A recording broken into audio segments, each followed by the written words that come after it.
Hello and welcome to D&D Daily. My name is Sage and today I'm going to be talking about the spell Soul Cage. Soul Cage is a 6th level spell that we get to use as a reaction, which is pretty unique. This is only castable by warlocks and wizards. The casting time is 1 reaction, which you can take when a humanoid you can see within 60 feet of you dies. The range is 60 feet.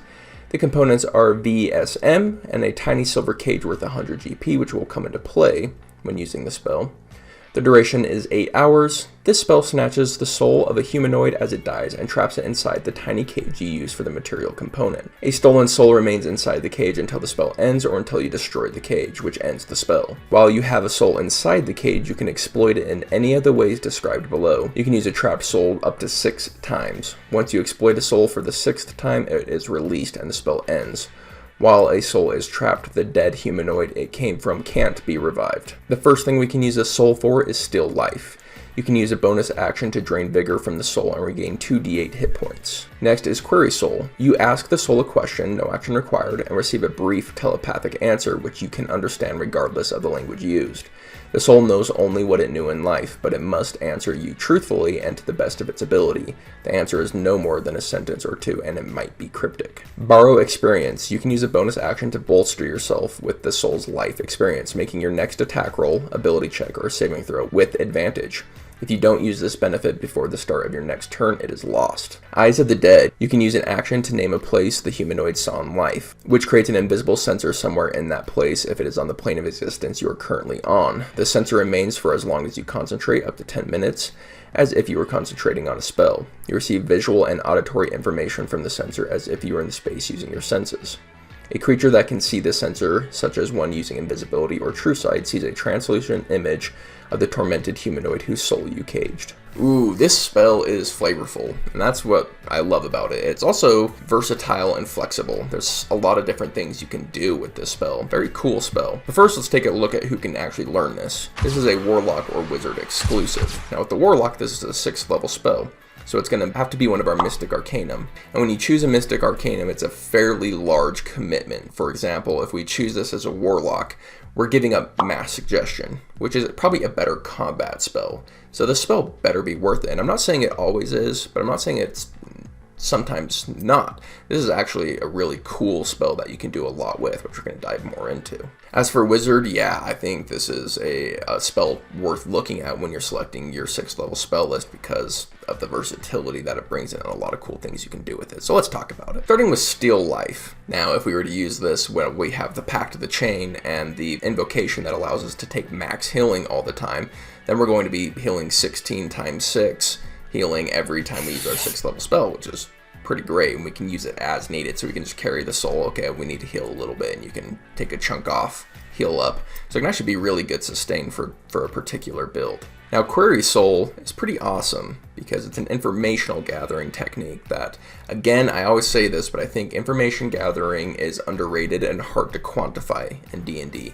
If you have information, you can make the best decisions. If you make the best decisions, you're going to have a better game overall, which is, it's going to be hard to quantify that with numbers, though. But anyways, Query Soul is awesome because they have to answer truthfully.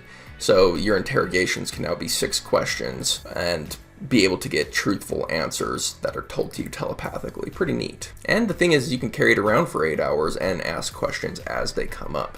So if you capture a guard, you can be walking down a hallway and just say, hey, is this hall trapped?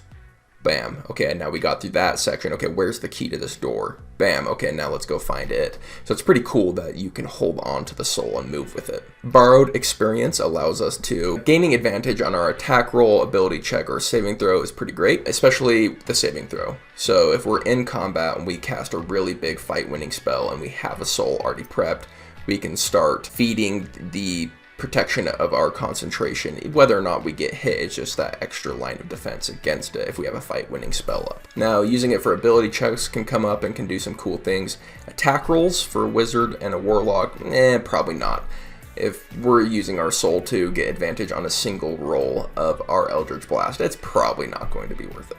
Finally, Eyes of the Dead. Eyes of the Dead is kind of similar to Query Soul in that it's information gathering, and it's pretty cool because, again, say you capture a guard's soul, you can now look anywhere in that building that they've walked through, and considering they're a guard, probably most of it, and so you can kind of start looking at different locations And this can go very far. You can, as long as they walked there in life. So a traveler has been to a lot of places. This can be used to find a lot of different things. I don't think it has as good as a use case as the Query Soul does for an infiltration mission, but it has a very different niche when it comes to broad information gathering. Now, one of the weaknesses of this spell is that humanoids have to be dying around you. And so it's kind of better for an evil person that is okay with that. Because depending on your campaign, that may be happening often or not at all. So you kind of have to gauge that before deciding to take this spell. Now, where this spell really shines to me is a DM spell. This can be seen as a very evil necromancer's go-to signature spell,